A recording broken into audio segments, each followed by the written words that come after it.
When guarded New York pediatrician Emma Rossi agrees to a Friendsgiving getaway at an exclusive mountain lodge, she expects a quiet weekend of avoiding social interaction and not getting trapped in a maintenance building during a blizzard with Silicon Valley's most notorious tech entrepreneur.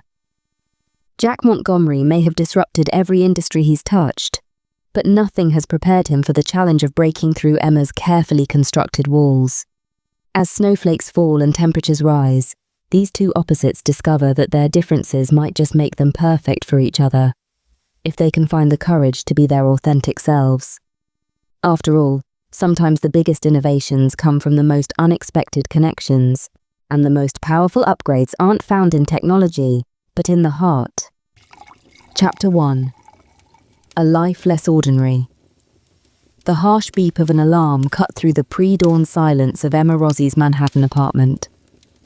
Her hand fumbled in the dark, silencing the intrusion before it could wake the neighbors. 5:30 a.m. Just another day. Emma's bare feet hit the cool hardwood floor, sending a shiver up her spine. She padded to the kitchen, the soft whir of the coffee maker her only companion in the quiet morning. As she waited for her brew, her eyes drifted to the empty hook by the door, where a second coat should have hung. With a steaming mug in hand, Emma settled at her desk, flicking on her laptop. The glow of the screen illuminated a wall of framed medical certificates, achievements that once filled her with pride, now mere wallpaper in a life that felt increasingly hollow. Her inbox pinged with a new message. "Dr. Rossi, can you cover Dr. Thompson's shift this weekend?" Emma's finger hovered over the reply button. She glanced at her calendar. Nothing but blank squares stared back at her. With a sigh, she typed a quick, "Sure, no problem," and hit send. The sun was barely peeking over the horizon when Emma stepped out of her building, the crisp November air nipping at her cheeks. The streets were already alive with the bustle of early commuters, each person a blur in New York's relentless pace. At the hospital, Emma's day unfolded in a familiar rhythm. She pushed through the swinging doors of the pediatric ward, the scent of disinfectant mingling with the distant sound of a child's laughter. "Morning, Dr. Rossi," chirped Nurse Chen, handing her a tablet. "We've got a full house today." Emma's eyes scanned the screen, her mind already mapping out the day ahead. "Thanks, Chen. I'll start with room 305. In 305, she found 7-year-old Zach, his arm in a fresh cast, tear tracks still visible on his cheeks. "Hey there, champ. Emma said, her voice soft but upbeat. Heard you had quite the adventure on the monkey bars." Zach's lower lip trembled. "It hurts." "I bet it does." Emma nodded, pulling up a chair. She gently examined the cast, her touch careful and practiced. "You know what? I think this cast makes you look pretty tough. Like a superhero." A small smile tugged at Zach's lips. "Really?" "Absolutely. Now, let's talk about how we're going to make sure that superhero arm heals properly, okay?" As she explained the care instructions to Zach and his relieved-looking mother, Emma felt the familiar warmth of purpose spreading through her chest. The next room brought a different challenge. 3-month-old Sophia, feverish and fussy in her worried father's arms. "She won't stop crying," he said, dark circles under his eyes betraying a sleepless night. Emma took the baby, her hands moving with practiced ease. "Let's have a look, shall we?" "Hello there, little one," she cooed, her stethoscope already warming against Sophia's chest. 20 minutes and a thorough examination later, she handed a calmer Sophia back to her father. "It's an ear infection. Uncomfortable, but very treatable. We'll get her started on antibiotics right away." The relief on the young father's face was palpable. "Thank you, Dr. Rossi. I was so worried." Emma squeezed his shoulder reassuringly. "That's what good parents do. You did the right thing bringing her in." As the morning wore on, Emma moved from room to room, each presenting its own unique situation. A toddler with a mysterious rash that turned out to be an allergic reaction. Twins getting their vaccinations, one brave and one tearful. A teenager with a sports injury, trying hard to look tough but unable to hide a wince of pain. With each patient, Emma adjusted her approach. Her voice softened for the scared ones, grew playfully stern for the stubborn ones, and took on a conspiratorial tone for the shy ones. In the pediatric ward, she was indeed Dr. Rossi, confident, capable, and in control. But as she finished updating her last chart before lunch, a notification popped up on her phone. Thompson Family Photos, it read. And for a moment, Emma's fingers hesitated over the screen. She swiped it away quickly, but not before a fleeting image of a smiling couple and their newborn flashed across her mind. Emma straightened her white coat, pushing the memory aside. There were more patients to see, more children who needed her. She grabbed her stethoscope and headed for the next room, diving back into the comforting rhythm of her work. Great job today, Emma. Her colleague Sarah said as they changed out of their scrubs.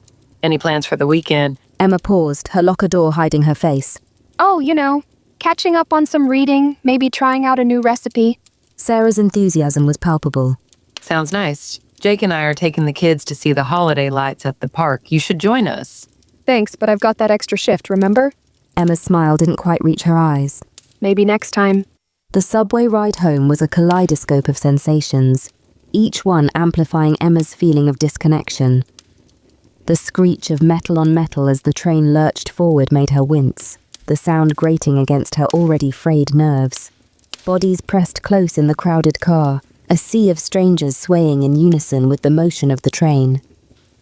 Emma found herself wedged between a man in a sharp suit tapping furiously on his phone and a teenager with neon green hair bobbing her head to inaudible music. Neither seemed to notice her presence, as if she were a ghost passing through their world unseen. Muffled announcements crackled over the speakers, the garbled words blending into the ambient hum of the underground. Emma strained to make out the station names, a task that once required no effort. Now, each distorted syllable seemed to mock her inability to find her place, even in this familiar routine. Her eyes drifted to her reflection in the scratched window, the passing tunnel lights casting fleeting shadows across her face. For a moment she barely recognized the woman looking back at her. Where was the bright-eyed girl who had once boarded this very line, full of dreams and ambitions?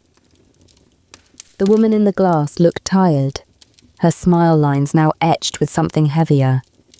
Was it resignation? Loneliness? A jolt of the train caused her to sway, her hand automatically reaching for a pole that wasn't there. She stumbled slightly, her shoulder brushing against the suit-clad man. He glanced up, his eyes meeting hers for a fraction of a second before returning to his screen. In that brief moment of contact, Emma felt a pang of something. Longing? Regret? She remembered a time when her evenings were filled with anticipation, hurrying home to share stories of her day, to sink into the comfort of shared laughter and understanding. Now, the only thing waiting for her was an empty apartment and the echoes of what once was. The train slowed, and the automated voice announced her stop. Emma moved towards the doors, carried by the flow of passengers. As she stepped onto the platform, she felt as if she were emerging from a dream, or perhaps stepping into one. The familiar station suddenly seemed foreign, its bustling energy a stark contrast to the hollowness she felt inside. She joined the stream of commuters heading towards the exit, each step taking her closer to home, yet somehow further from where she longed to be. The autumn air hit her face as she emerged onto the street, a brisk reminder that the world kept turning. Seasons kept changing, even as she felt stuck in place. Emma took a deep breath, squaring her shoulders. She was Dr. Emma Rossi.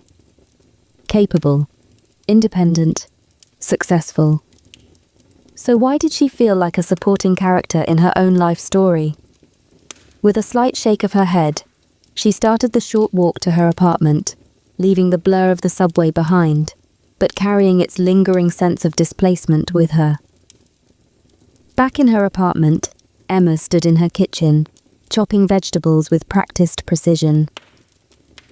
The sizzle of onions hitting the pan filled the air, a comforting sound in the otherwise silent space. She hummed softly, an old habit from when she used to cook for two. As she stirred the simmering pot, her eyes caught sight of the invitation pinned to her fridge. Friendsgiving getaway for singles. Embrace the holiday spirit in the breathtaking Colorado Rockies.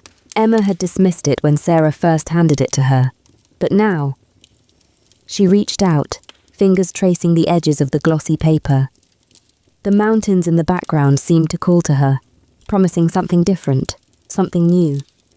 Her phone buzzed. Another work email. Emma's hand dropped from the invitation, returning to the familiar routine of her solitary evening. But as she settled on the couch with her meal and opened her laptop to review patient files, her gaze kept drifting back to that colourful flyer on the fridge, a splash of possibility in her meticulously ordered world. Chapter 2. The Restless Entrepreneur.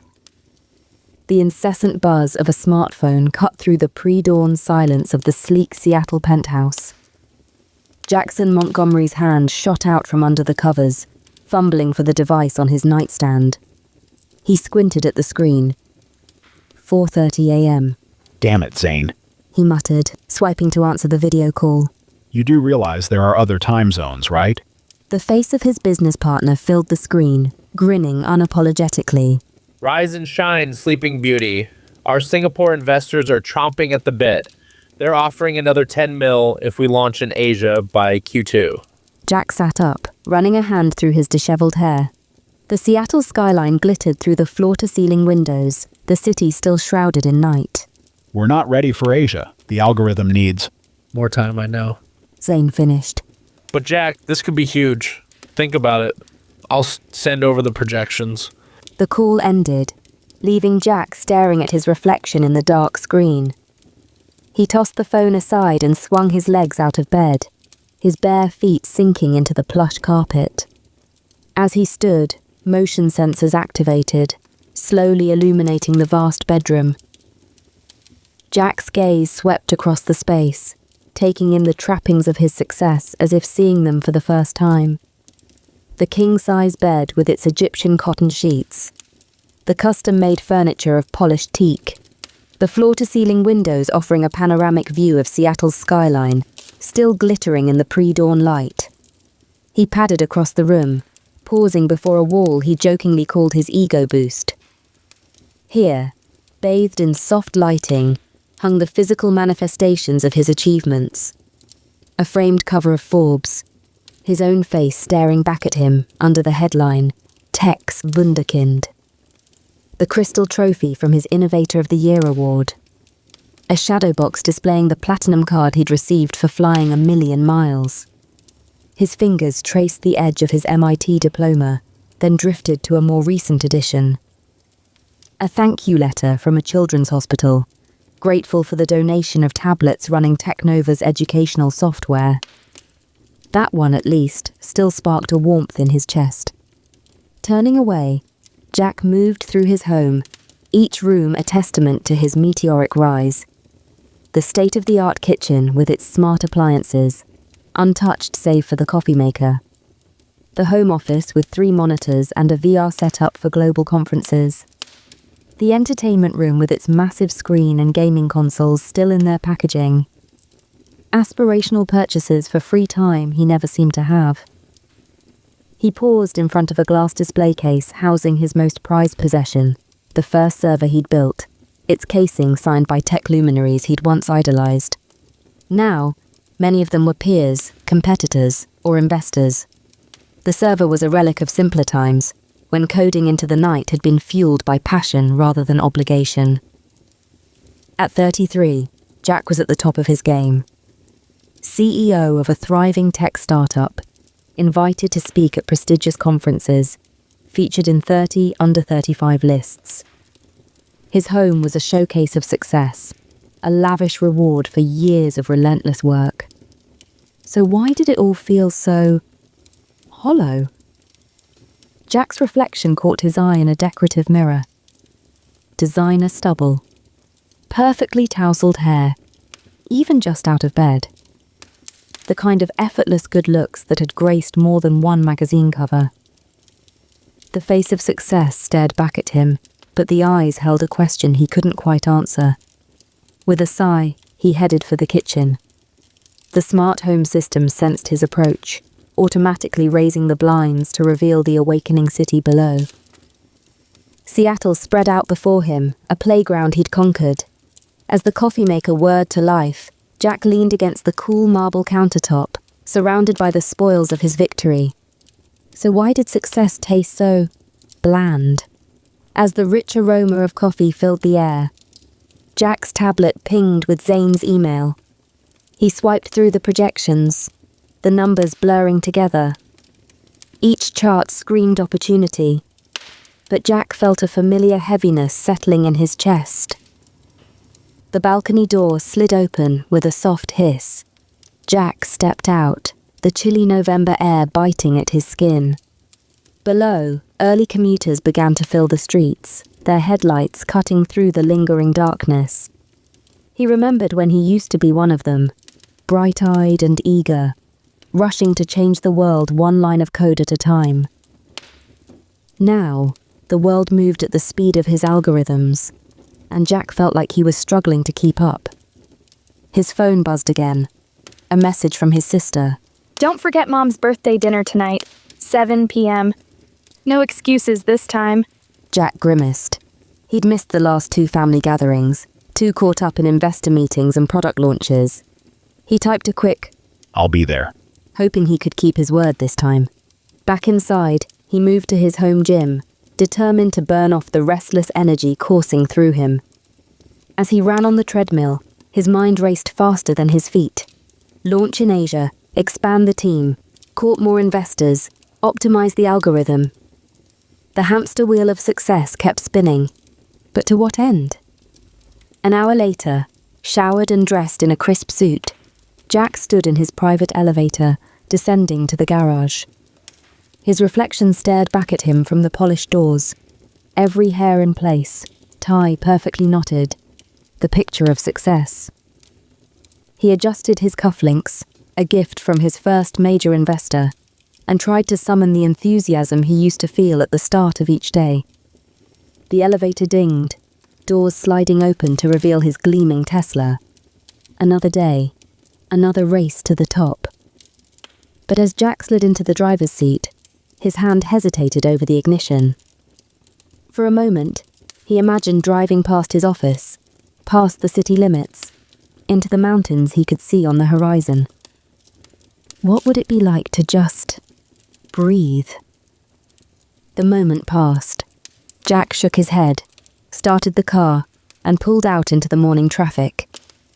He had an empire to run after all. Even if, lately, it felt more like the empire was running him. As he navigated through the busy streets, his eyes caught a billboard advertising a mountain getaway. Escape the rat race, it proclaimed in bold letters. Jack snorted, as if it were that simple. His phone buzzed again. Probably Zane with more updates. Jack ignored it, focusing on the road ahead. But as he pulled into his reserved parking spot at Technova's headquarters, he couldn't shake the feeling that something had to give. The glass doors of the building slid open, welcoming him into the familiar chaos of his creation. Jack plastered on his game face, nodding at the security guard. Time to change the world. Again. If only he could remember why it mattered so much in the first place. As the day wore on, the weight of expectations pressed heavier on Jack's shoulders. Meeting after meeting blurred together, each one a variation on the same theme. Expansion, optimization, monetization. The words that used to excite him now left a bitter taste in his mouth. By late afternoon, Jack found himself staring out the window of his corner office, the Seattle skyline bathed in the warm glow of the setting sun. His reflection looked back at him, tie loosened, hair slightly disheveled.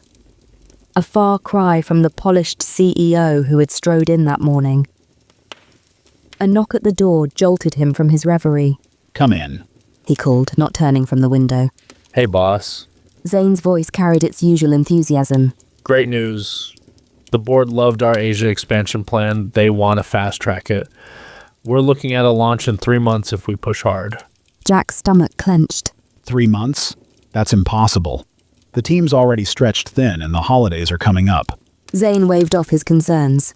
Nothing's impossible for Technova, right? That's our motto.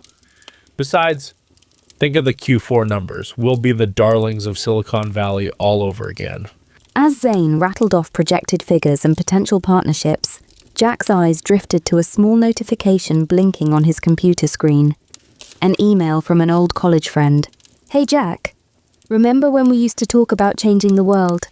Not sure if you're still into that, or if you're too busy being a tech mogul now. But if you're up for it, I'm organizing this Friendsgiving thing at a mountain lodge. No shop talk, no networking, just real connections. Might be good for the soul, you know? Let me know if you can tear yourself away from the rat race for a few days. Alex. Jack's finger hovered over the delete key, his usual response to such invitations. But something made him pause.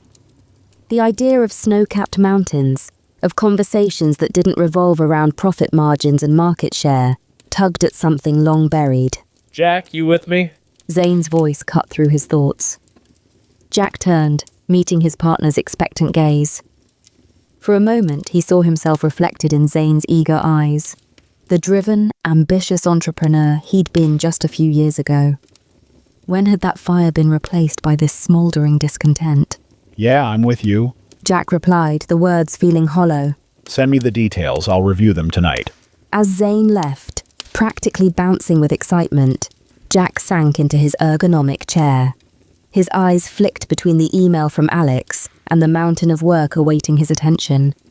The familiar knot of anxiety tightened in his chest at the thought of the coming months. The endless meetings, the sleepless nights, the missed family dinners. With a sudden decisive movement, Jack reached for his phone. His thumb hovered over his mother's contact, the guilt of his impending cancellation already settling in. But as he glanced once more at Alex's email, a different kind of restlessness stirred within him. What if, just this once, he chose differently? Jack set the phone down, leaving the call unmade. He turned back to the Seattle skyline, the city lights now twinkling in the darkness. Somewhere beyond those lights lay mountains, and maybe, just maybe, the answer to the question he'd been afraid to ask. With a deep breath, he opened Alex's email and began to type a reply.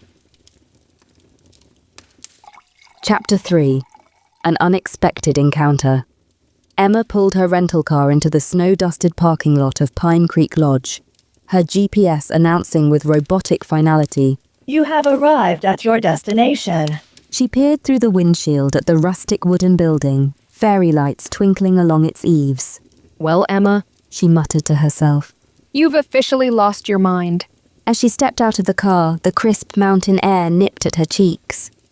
Emma inhaled deeply, the scent of pine and wood smoke a world away from New York's concrete jungle. She popped the trunk and reached for her suitcase, only to freeze at the sound of an indignant honk.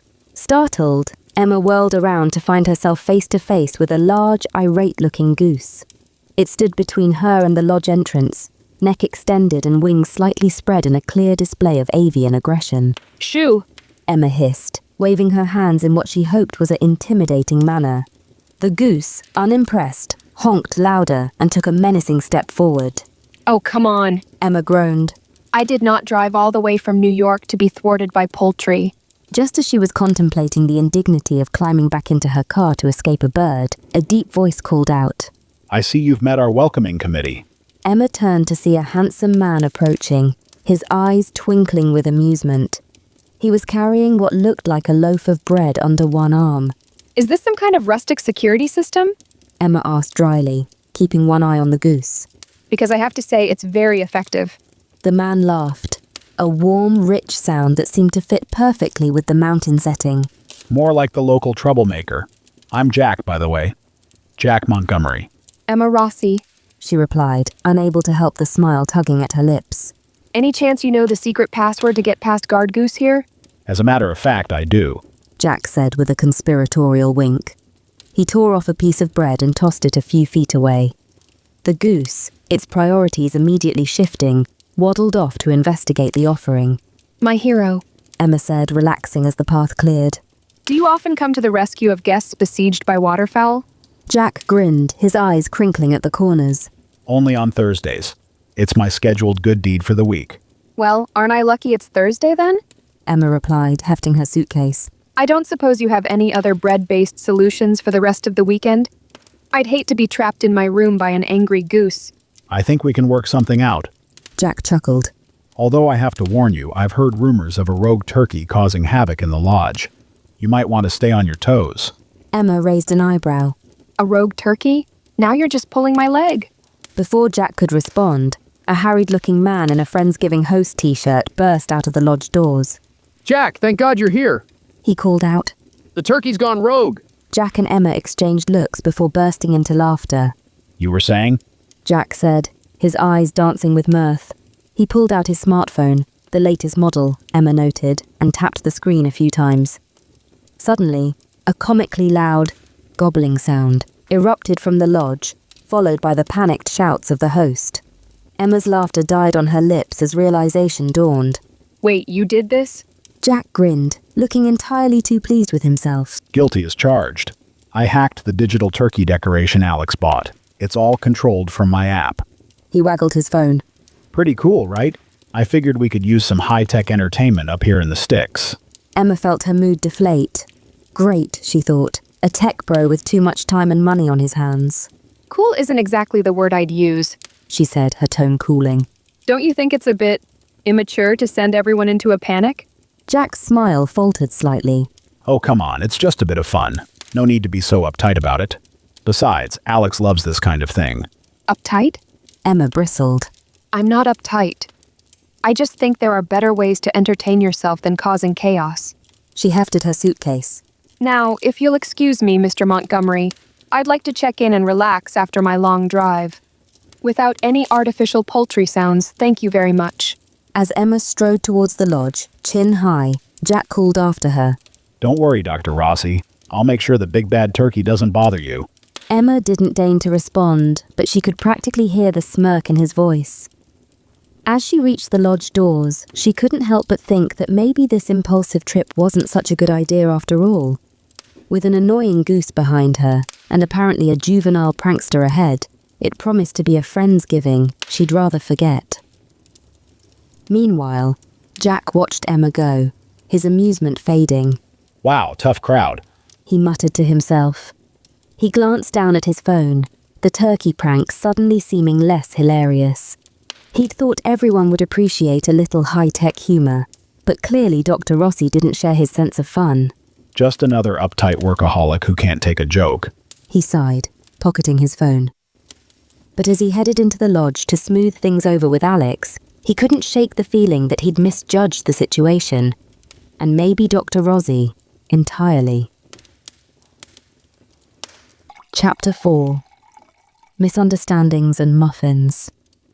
The next morning dawned crisp and clear, the mountain air sharp with the promise of snow. Emma, still jet-lagged and slightly disgruntled from yesterday's encounter, found herself in the lodge's rustic kitchen far earlier than any of the other guests. She breathed in the quiet, relishing the solitude as she rummaged through the well-stocked pantry. Might as well make myself useful, she murmured, pulling out flour, sugar, and other baking essentials. Soon, the kitchen was filled with the comforting scent of cinnamon and nutmeg, as Emma lost herself in the familiar rhythm of measuring, mixing, and folding. She was so engrossed in her task that she didn't hear the kitchen door swing open. Well, well. A now familiar voice drawled. If it isn't the turkey whisperer. Emma stiffened, turning to find Jack leaning against the doorframe, a steaming mug in his hand.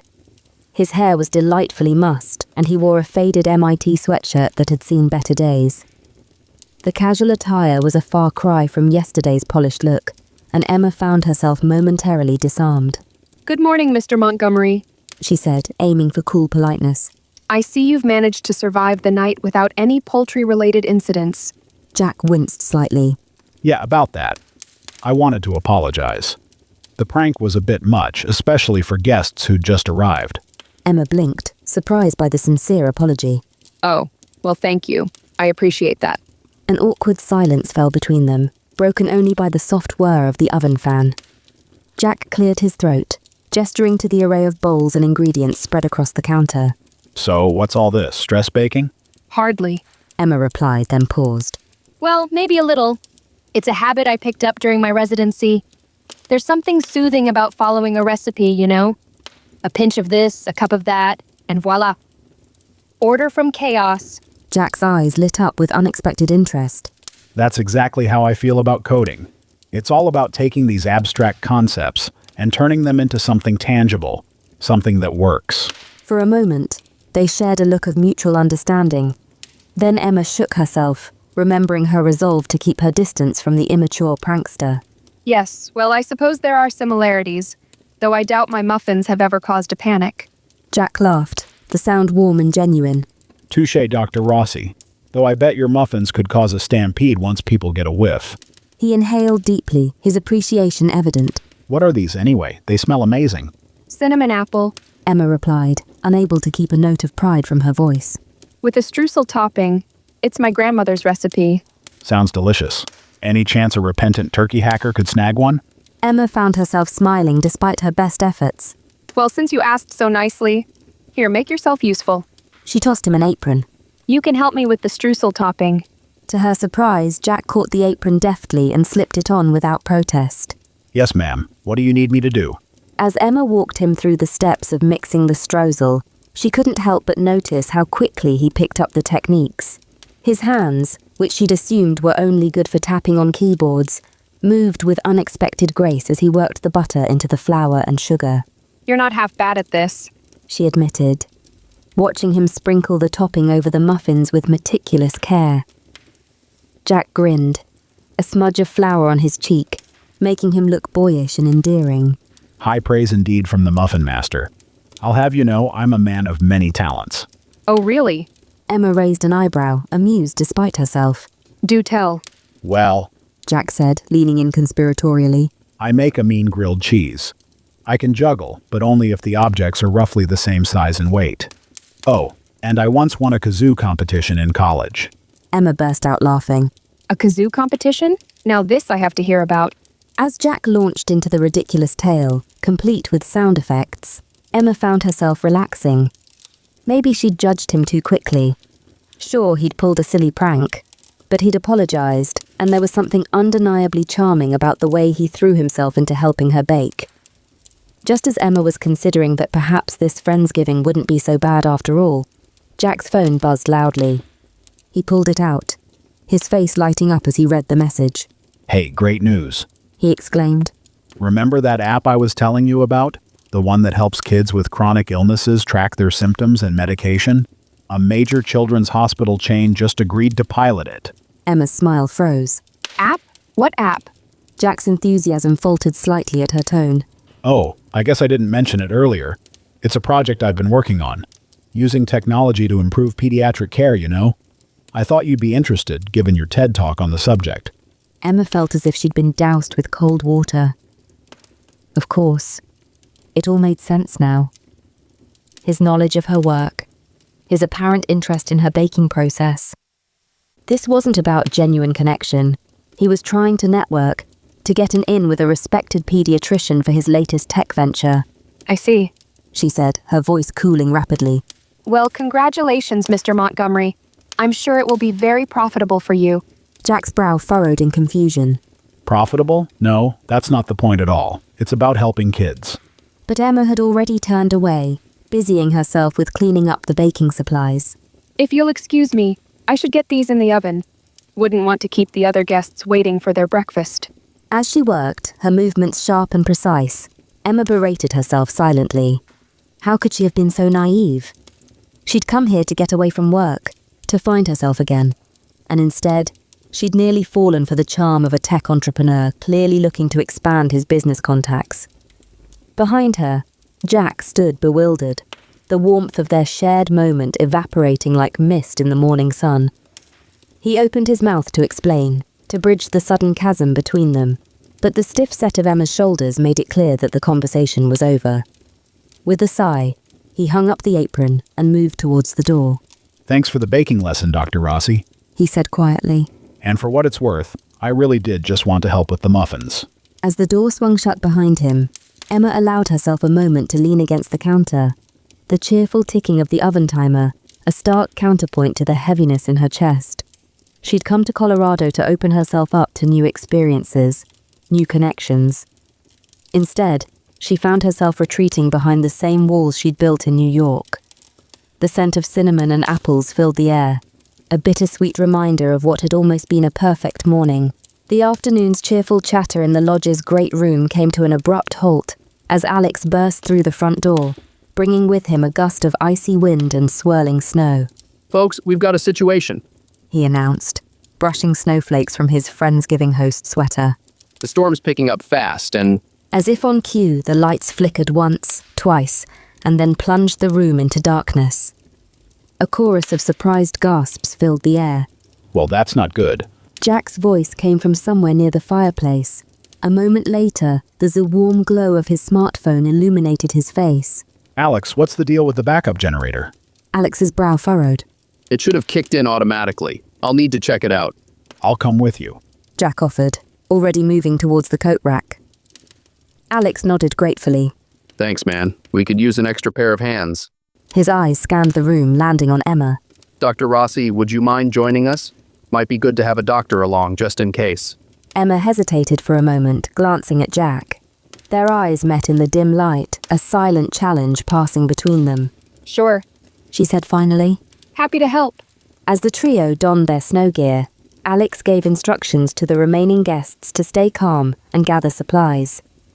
Emma couldn't help but notice how Jack took charge, his earlier joking demeanor replaced by a focused determination that was, if she was being honest, rather attractive. They trudged through the deepening snow towards the maintenance building, the wind whipping around them. Emma pulled her scarf tighter, grateful for the warmth of her heavy coat. Inside the maintenance building, Alex flipped switches and turned dials, muttering under his breath. I don't get it. He said finally. It should be working. Jack peered at the complex machinery. Could be a fuel line issue. Or maybe the starter motor? Alex ran a hand through his hair. You know what? I need to grab the manual. It's in the file cabinet back at the lodge. I'll be right back. As Alex hurried out, the door slammed shut behind him, its broken spring mechanism causing it to bang loudly. A muffled rumble followed, and then a heavy thud. Uh-oh. Jack said, moving to the door. He pushed, but it didn't budge. I think that slam triggered an avalanche off the roof. We're snowed in. What? Emma exclaimed, joining him at the door. They pushed together, but the snow outside held firm. Jack pulled out his phone. No signal. Great. Just then, Emma's phone buzzed. I've got a text from Alex, She said, relief evident in her voice. Storm worsening, 0 visibility. Can't safely dig you out now. We'll get help when storm passes. Are you okay? Jack leaned in to see the message, his breath warm on Emma's cheek. She tried to ignore the little flip her stomach did at his proximity. Tell him we're fine, just cold. Jack said. Ask if he can talk us through getting the generator started. As Emma relayed the message, Jack began examining the generator more closely. You know, He said, a hint of his usual humor returning. this isn't exactly how I pictured spending my evening. Though I guess there are worse people to be trapped with than a brilliant pediatrician. Emma rolled her eyes, but she couldn't help the small smile that tugged at her lips. Flattery will get you nowhere, Montgomery. Though I suppose there are worse companions than a tech genius who can't resist playing pranks with digital turkeys. Jack clutched his chest in mock offense. You wound me, Dr. Rossi, and here I thought we were bonding over our shared misfortune. Before Emma could retort, her phone buzzed again. Alex says he's got the manual. He's going to walk us through it step by step. For the next hour, Emma and Jack worked side by side, following Alex's texted instructions. Despite the cold, Emma found herself warming up as they moved around the small space, their bodies often brushing against each other as they worked on different parts of the generator. Okay. Emma said, squinting at her phone. Alex says we need to check the fuel filter next.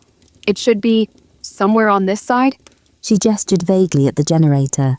Jack leaned in, his shoulder pressing against hers as he peered at the machine. I think I see it. Here, hold the flashlight for me. As Emma complied, Jack reached into the generator's innards. His face scrunched up in concentration, a look that Emma found unexpectedly endearing. A strand of hair fell across his forehead, and she had to resist the sudden urge to brush it back. Almost got it. Jack muttered. Just need to oops. The wrench he was using slipped from his grasp, clattering to the floor. Both Emma and Jack instinctively reached for it, their hands colliding in midair. Sorry. They exclaimed in unison, then laughed at the synchronicity. Great minds think alike. Jack grinned, his hand lingering for a moment on hers before he retrieved the wrench. Emma felt a flutter in her stomach at the contact but played it cool. Or fools seldom differ, She quipped, earning a chuckle from Jack. As they continued working, Emma found herself growing more aware of Jack's presence. The way he bit his lip when he was thinking hard. The little aha sound he made when he figured something out. The warmth of his breath when he leaned close to examine a part she was holding. For his part, Jack couldn't help but be impressed by Emma's quick thinking and steady hands. At one point, he struggled to loosen a particularly stubborn bolt. Here, let me try. Emma offered. She positioned herself in front of him, and Jack's breath caught as she leaned back slightly, her body fitting perfectly against his chest. I just need a little more leverage. She explained, oblivious to his reaction. Can you hold it steady while I turn? So sure. Jack managed, placing his hands where she indicated. Together they applied pressure, and with a satisfying grunt from Emma, the bolt finally gave way. We make a pretty good team, Dr. Rossi. Jack said, his voice low near her ear. Emma turned her head, suddenly realizing how close they were. I guess we do. She replied, a little breathless. They stayed like that for a moment, neither quite willing to be the first to step away. The generator hummed softly in the background, but all Emma could hear was the pounding of her own heart. Finally, Jack cleared his throat. We should, probably check the next step. Right. Emma nodded, reluctantly putting some distance between them. She busied herself with her phone, hoping Jack couldn't see the blush she felt creeping up her cheeks. As the repair work continued, they fell into an easy rhythm, anticipating each other's needs and movements. When Emma shivered at one point, Jack immediately shrugged off his outer jacket and draped it over her shoulders without a word. Oh, you don't have to. Emma started to protest. I run hot. Jack shrugged, offering a lopsided smile. Besides, can't have our only doctor catching a cold, can we? Emma rolled her eyes but snuggled into the jacket, secretly appreciating both the warmth and the lingering scent of Jack's cologne. Later, as Jack struggled to read the fine print on a component label, Emma couldn't help but chuckle at his squinting. What's so funny? He asked, looking up with a mock-offended expression. Nothing. Emma smiled. Here, let me. She gently took his hand, guiding it to hold the flashlight at a better angle. Better? Jack swallowed hard, very aware of her fingers on his. Yeah, He said softly. much better.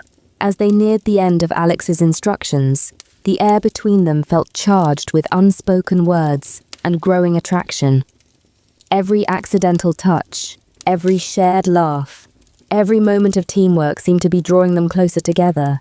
Last step, Emma announced, reading from her phone. we just need to reattach this panel and... Got it. Jack said, already reaching for the panel.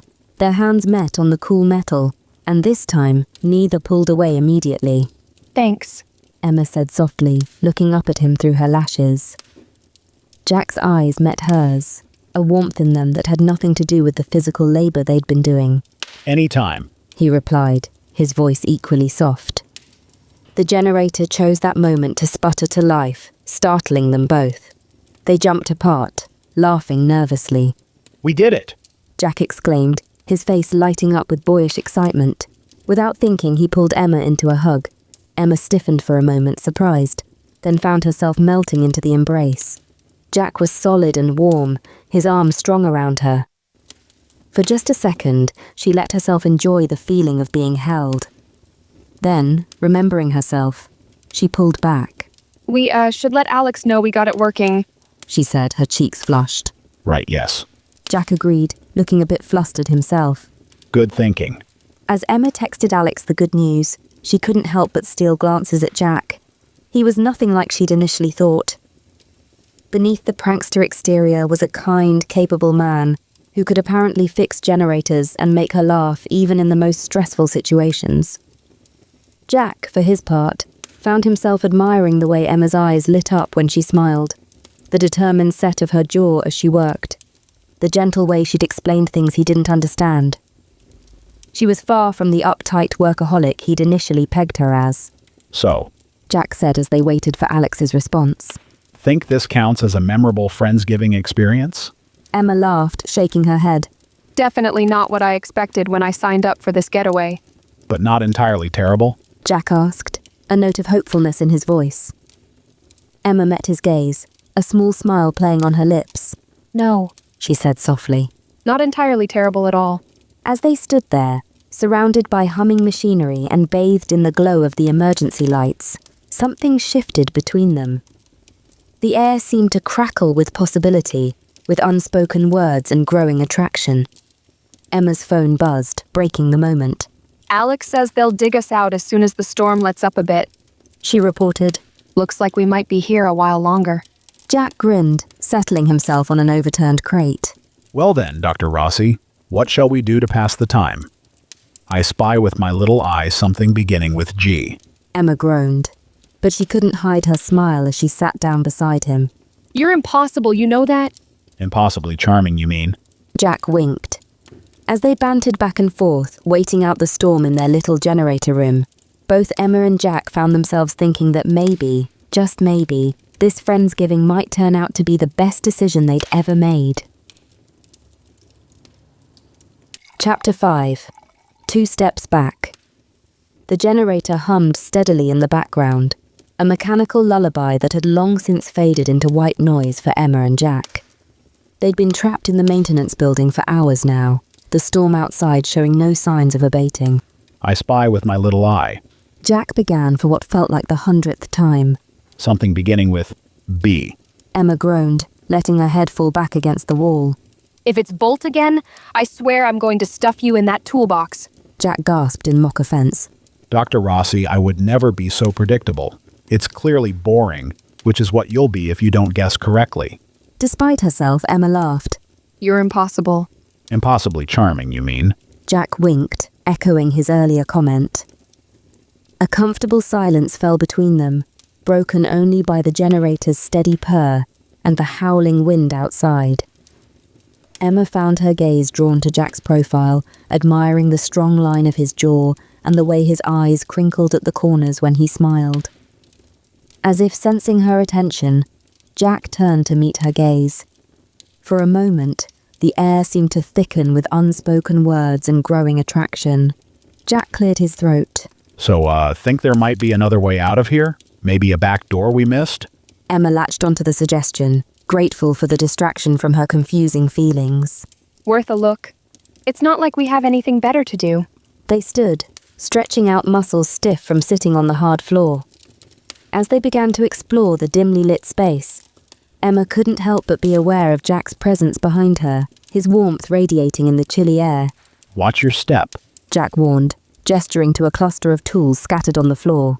Wouldn't want our esteemed doctor to... His words were cut short as Emma's foot hit a slick patch of oil. She yelped, arms pinwheeling as she lost her balance. In an instant, Jack was there, strong arms wrapping around her waist to steady her. Time seemed to slow as Emma found herself pressed against Jack's chest, her hands gripping his shoulders. She could feel the rapid beat of his heart, matching the frantic rhythm of her own. You okay? Jack asked, his voice low and husky. Emma looked up, suddenly breathless. Jack's face was inches from hers, his eyes dark with concern, and something else she couldn't quite name. I'm fine. She managed, but made no move to step away. Thanks for the save. Jack's lips quirked into a smile. Anytime. Though I have to say, Dr. Rossi, for someone who patches up clumsy kids all day, you're not exactly graceful yourself. The spell broken, Emma huffed and extricated herself from his arms, ignoring the little voice in her head that mourned the loss of contact. I'll have you know I'm usually very coordinated, she retorted, trying to ignore the heat she could feel rising in her cheeks. It's not my fault your maintenance crew can't clean up after themselves. Jack chuckled, running a hand through his hair in a way that was entirely too attractive for Emma's peace of mind. Fair enough. Shall we continue our grand tour of Casa del Generator? Emma swallowed hard, suddenly very aware of Jack's strong arms around her and the firm chest she was pressed against. Yes, we should. Jack released Emma, though she found herself wishing for one more second in his arms. As they resumed their exploration, the easy banter flowing between them once more, Emma found herself hyper-aware of Jack's proximity. The narrow space of the basement meant they were often brushing against each other as they moved around, each casual touch sending a little thrill through her. Their search for an alternative exit proved fruitless, and they eventually settled back down near the generator. Jack pulled out his phone, frowning at the screen. Still no signal. He muttered. I hope the app team isn't freaking out. We were supposed to have a big conference call about the hospital pilot program tonight. Emma felt a familiar pang of disappointment. Of course, even trapped in a snowstorm, Jack's mind was on his work. I'm sure they'll understand. She said, unable to keep a hint of coolness from her voice. Acts of nature and all that. Jack glanced up, catching the shift in her tone. Everything okay? Fine. Emma shrugged, suddenly finding the zipper of her jacket fascinating. It's just... Never mind, it's not important. No, tell me. Jack insisted, turning to face her fully. What's wrong? Emma sighed, the words tumbling out before she could stop them. It's just... Is that all you think about? Work? Even here, cut off from everything, you're worried about conference calls and pilot programs. Jack blinked, taken aback. It's important to me. This app could help a lot of kids. I get that. Emma said, frustration coloring her voice. Believe me, I do. But there's more to life than work, Jack. When was the last time you did something just for fun? Something that wasn't about advancing your career or impressing investors? The words hung in the air between them, heavy with implication. Jack's expression hardened, a wall coming down behind his eyes that Emma hadn't even realized had been lowered. That's a bit rich coming from you, isn't it? He said coolly. You're hardly the poster child for cutting loose and having fun. From the moment you arrived, you've been nothing but reserved and uptight. At least I'm trying to connect with people to make a difference. You're just keeping everyone at arm's length. Emma recoiled as if slapped. Excuse me? Reserved and uptight? I'm sorry if I don't meet your standards of fun, Jack. Not all of us can be the life of the party, cracking jokes and pulling pranks. Some of us prefer meaningful connections over surface-level charm. They glared at each other, the warmth of their earlier interactions evaporating like mist in sunlight. Emma couldn't believe how quickly things had soured. Just moments ago, she'd been contemplating kissing him, and now... You know what? Emma said, standing abruptly. I think I need some space. I'm going to, I don't know, count bolts or something. Enjoy your conference call planning. As she stalked off to the far corner of the maintenance building, Emma felt a lump forming in her throat. She'd thought for a moment that maybe she and Jack could be something more. That maybe he could see past her carefully constructed walls and appreciate the person underneath. But now, as the generator droned on and the storm raged outside, Emma was painfully aware of the gulf between them.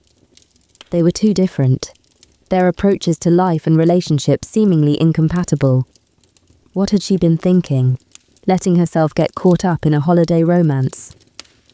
Across the room, Jack watched Emma's retreating back, a mixture of frustration and regret swirling in his chest. He'd thought they were connecting, that maybe Emma was someone who could challenge him, make him want to be better. But clearly he'd been mistaken. Her cool exterior was more than just a facade. It was a fundamental part of who she was. As he turned back to his phone, trying in vain to get a signal, Jack couldn't help but feel that something precious had slipped through his fingers before he'd even realized he was holding it. The generator's hum filled the silence between them, a mechanical reminder of the spark they'd shared and the chasm that now separated them. Chapter 6. The Weight of Stillness. The generator's steady hum had become a constant backdrop to Emma and Jack's confinement. Hours had passed since their argument, the tension between them palpable in the chilly air of the maintenance building.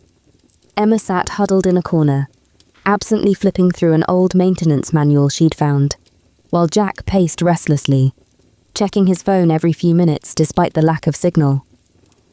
Emma watched him from the corner of her eye, her earlier anger fading into a mix of curiosity and lingering frustration.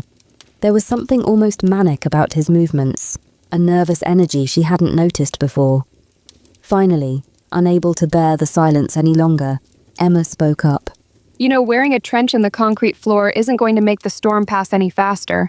Jack stopped abruptly, running a hand through his already disheveled hair. Sorry. He muttered. I hate feeling trapped like this, helpless. There was something in his tone that gave Emma pause. It wasn't the annoyance of a workaholic missing a meeting, but something deeper, more vulnerable. Want to talk about it? She found herself asking, surprising even herself with the offer. Jack hesitated, then sank down to the floor near her, though still maintaining a careful distance. He was quiet for a long moment, his fingers absently tracing patterns on the cold concrete. Did you ever wonder why a tech guy like me is so into fitness?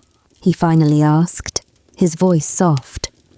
Emma shook her head, realizing she'd never really thought about it.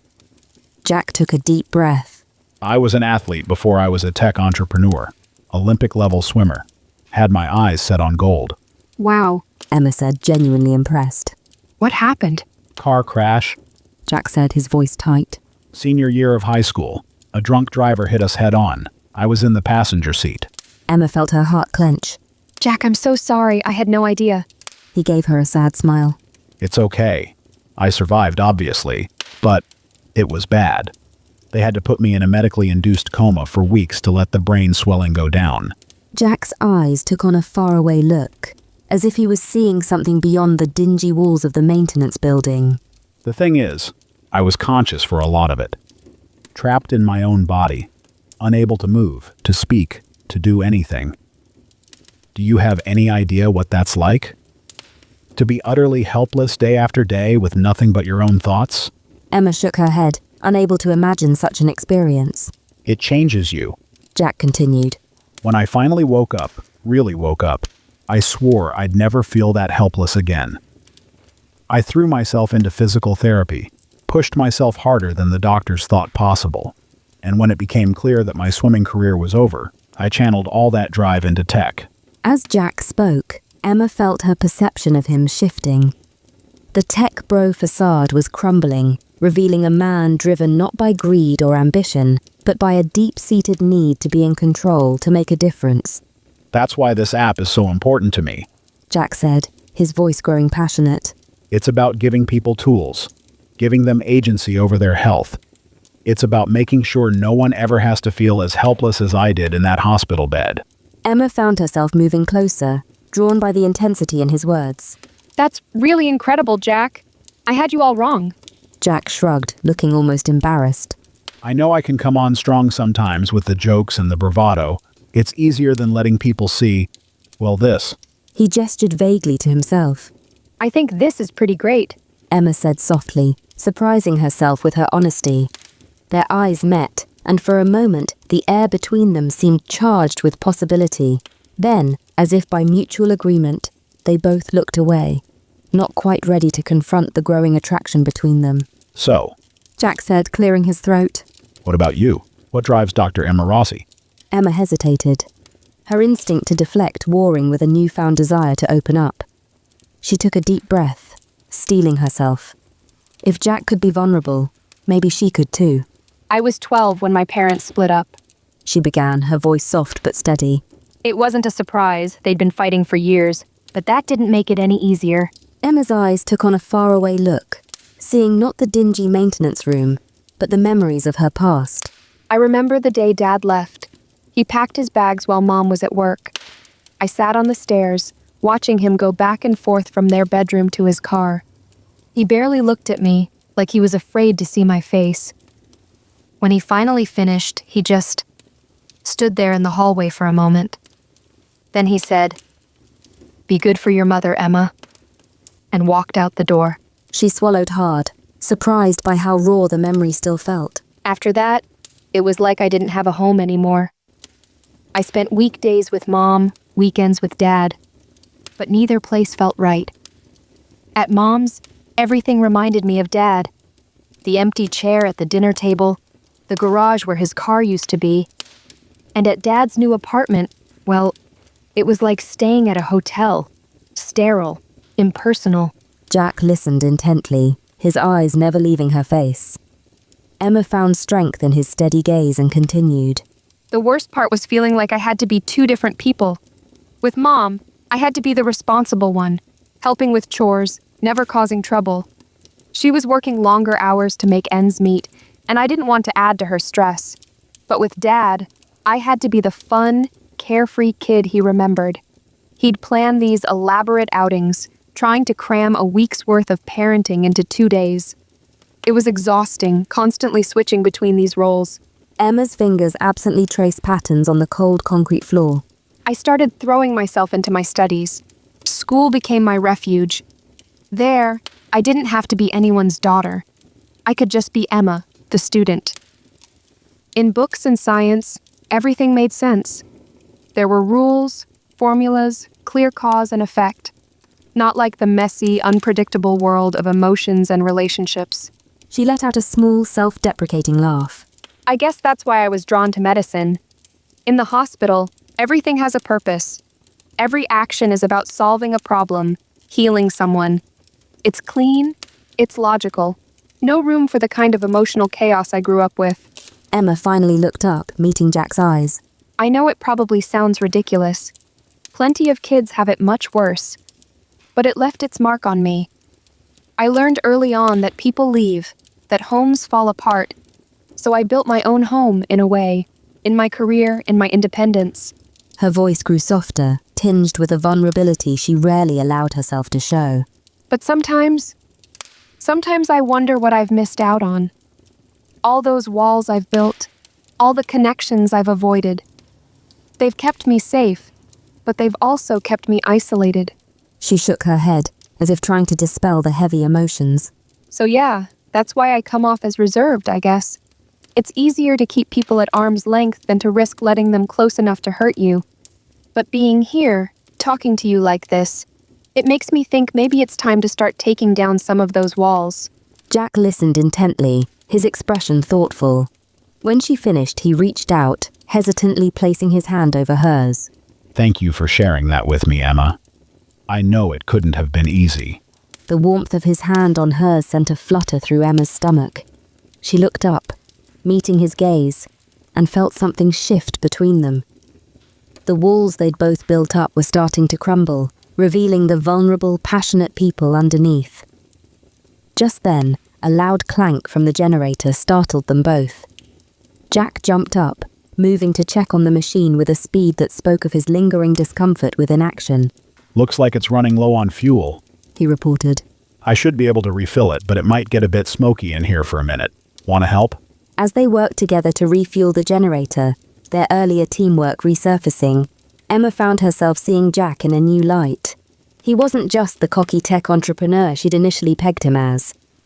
He was complex, driven by a genuine desire to never feel powerless again, to use his skills to empower others. And as Jack flashed her a grin over the top of the generator, his face smudged with grease, but his eyes bright with shared accomplishment, Emma realized that maybe, just maybe, there was more to this holiday getaway than she'd bargained for. The maintenance building was still cold.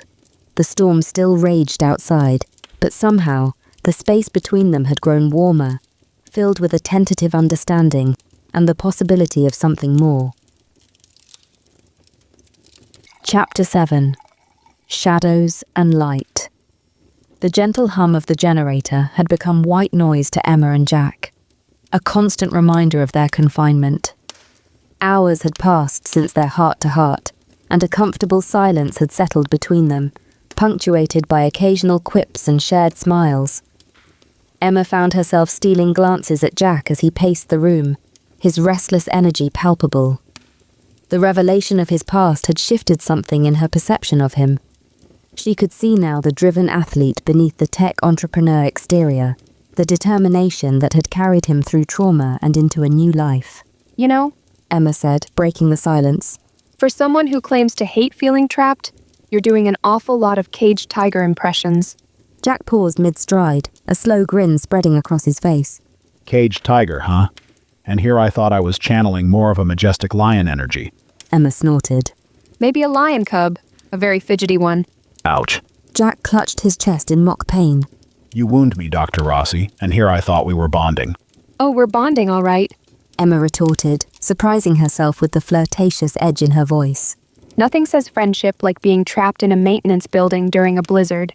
Jack's eyes sparkled with amusement as he sauntered over to where Emma sat. Just friendship? And here I thought there might be a little spark between us. He leaned against the wall next to her, close enough that Emma could feel the heat radiating from his body. Emma's heart rate picked up, but she managed to keep her voice steady. A spark? Must be static electricity from all that pacing of yours. Jack chuckled, the sound low and warm. Well then, He said, his voice dropping to a near whisper as he leaned in slightly. maybe I should pace a little closer to you, for science. Emma's breath caught in her throat. She was acutely aware of Jack's proximity, of the way his eyes seemed to darken as they held her gaze. For a moment, she let herself imagine closing the distance between them, of finding out if his lips were as soft as they looked. A loud gurgle from her stomach broke the moment, causing them both to burst into laughter. Well, Jack said, straightening up with a grin. I guess someone's hungry. Can't say I blame you. Playing hard to get must work up quite an appetite. Emma rolled her eyes, ignoring the blush she could feel creeping up her cheeks. In your dreams, Montgomery. Oh, constantly. Jack winked, then reached into his jacket pocket. But lucky for you, I come prepared. He pulled out a slightly squashed protein bar. It's not exactly a gourmet meal, but it's better than nothing. Emma's eyes widened at the sight of food. You've had that this whole time and you're only sharing now? Jack shrugged, looking a bit sheepish. I, might have forgotten about it. Got a little distracted by the company. He unwrapped the bar and broke it in two, offering the larger piece to Emma. She hesitated for a moment, her ingrained independence warring with her hunger. Go on. Jack encouraged softly. Can't have you fainting on me. Who else would keep my ego in check? Emma accepted the offering with a small smile. Your ego? I'm pretty sure it's visible from space at this point. As they ate in companionable silence, Emma found herself hyper-aware of Jack's every movement. The way his throat moved as he swallowed, the flex of his jaw as he chewed, the way he licked a stray crumb from his lower lip. She quickly averted her gaze, hoping he hadn't noticed her staring. So, Jack said, brushing off his hands as they finished their meager meal. what do you say we do a little exploring? There might be another way out of here we haven't found yet. The idea of action, of doing something proactive, appealed to Emma more than she cared to admit. She nodded, and they set off to examine the far corners of the maintenance building they hadn't yet explored. As they moved through the dimly lit space, Emma found herself hyper-aware of Jack's proximity. Every accidental brush of their arms sent a jolt through her system. She tried to focus on the task at hand, but her mind kept drifting to dangerous what-ifs. What if she let her guard down completely? What if she allowed herself to truly connect with someone for the first time in years? The thought was both exhilarating and terrifying. Hey, look at this. Jack's voice broke through her reverie. He was pointing to a narrow hallway they hadn't noticed before, hidden behind some old shelving units. Together, they moved the shelves aside, revealing a sturdy metal door at the end of the hallway. Jack tried the handle, but it wouldn't budge. Locked. He muttered, frustration evident in his voice. Emma felt a familiar surge of disappointment. Of course it was locked. Why had she let herself hope? This was exactly why she kept her expectations low, why she... Wait a second. Jack said, interrupting her spiral of negative thoughts. He was examining the lock closely, a look of intense concentration on his face. I think, yeah, this is an old magnetic lock system. I worked on something similar for a client once. Emma watched, fascinated, as Jack's mind visibly whirred into action. He began gathering seemingly random objects from around the room. A piece of wire, a small magnet from a broken speaker, even Emma's hair clip. What are you doing? She asked, unable to hide her curiosity. Jack grinned, the expression lighting up his entire face. I'm going to hack this lock, old school style. For the next hour, Emma watched in fascination as Jack threw himself into the challenge of opening the lock. His entire demeanor had changed. Gone was the playful flirt, replaced by an intense focus that was almost palpable. Jack's hands moved with precision, his brow furrowed in concentration as he manipulated the makeshift tools he'd cobbled together. See, the trick is to apply just the right amount of pressure. Jack explained, his voice low and intense.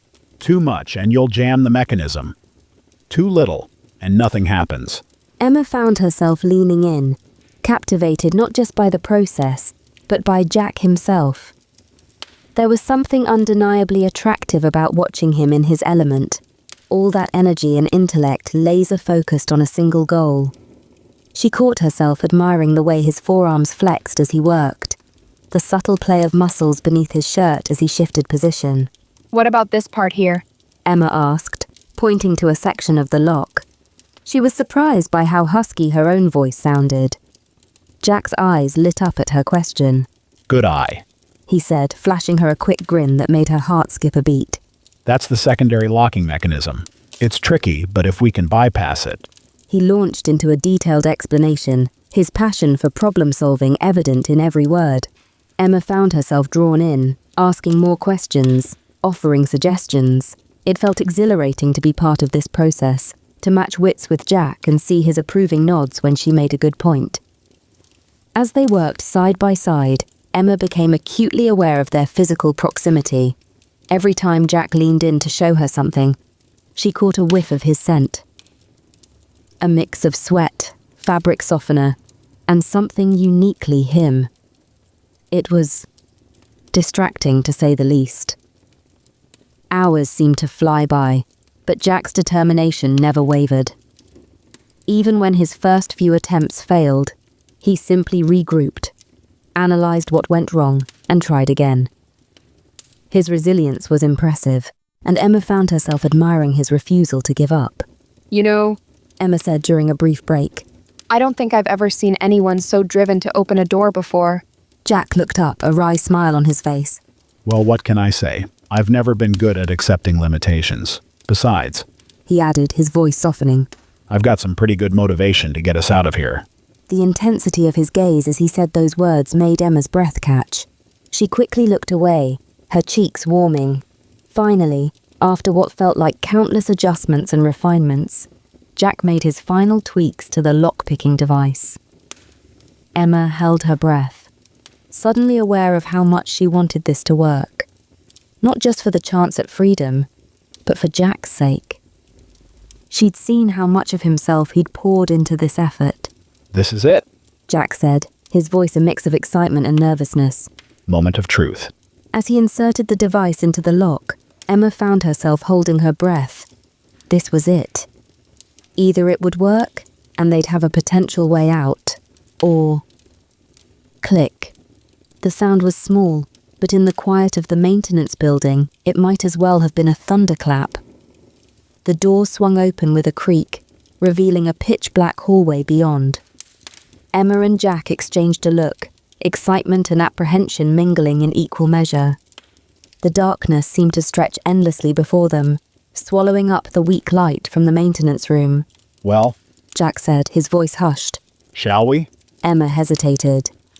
The rational part of her mind was screaming caution, listing all the reasons why venturing into an unknown, unlit passage was a bad idea.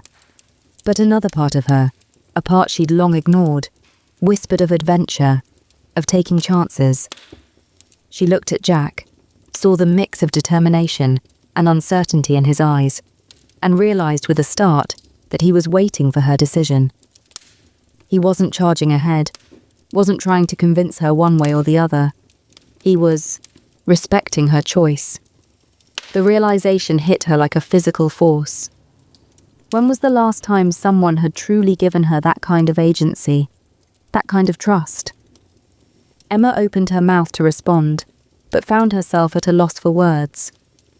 The hallway yawned before them, dark and full of unknowns, much like the future she could see stretching out before her if she chose to lower her carefully constructed walls. As they stood on the threshold, Emma felt a shift within herself. The choice wasn't just about a dark hallway. It was about trust, about taking risks, about allowing herself to step into the unknown with someone by her side. The generator hummed behind them, a reminder of the safety of the known. Ahead, the darkness waited, full of possibilities both thrilling and terrifying. Emma took a deep breath, her decision hanging in the balance. Chapter 8. into the dark. Emma's heart pounded as she stared into the inky blackness of the tunnel. Jack stood beside her, his presence both reassuring and nerve-wracking. Well, Jack said, his voice echoing slightly in the narrow space. I guess it's time to channel our inner Indiana Jones. Emma laughed, the sound tinged with nervousness. I don't suppose you have a whip and fedora hidden in that jacket of yours? Sadly, no. Jack grinned, pulling out his phone. But I do have this state-of-the-art flashlight app, shall we?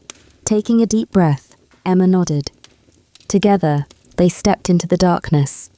The beam from Jack's phone cut through the gloom, revealing rough stone walls glistening with moisture. Their footsteps echoed ominously, and Emma found herself instinctively moving closer to Jack. So, Jack said, his voice unnaturally loud in the confined space. Come here often? Emma snorted. Oh yes, all the time. It's my favorite shortcut to wherever this leads. Probably a secret underground lair. Jack mused. Every good mountain lodge has one, you know. Their banter continued as they made their way deeper into the tunnel, each joke a thin veneer over their growing unease. Emma was acutely aware of Jack's proximity, the warmth of his body a stark contrast to the cool, damp air around them. Suddenly, Jack's phone flickered, the light dimming ominously. Uh-oh. Jack muttered, tapping frantically at the screen. No, no, no. The light went out, plunging them into total darkness. It's okay. Jack said quickly, his voice tight with forced calm. Emma, can you try your phone? Emma fumbled in her pocket, her hands shaking slightly as she pulled out her device.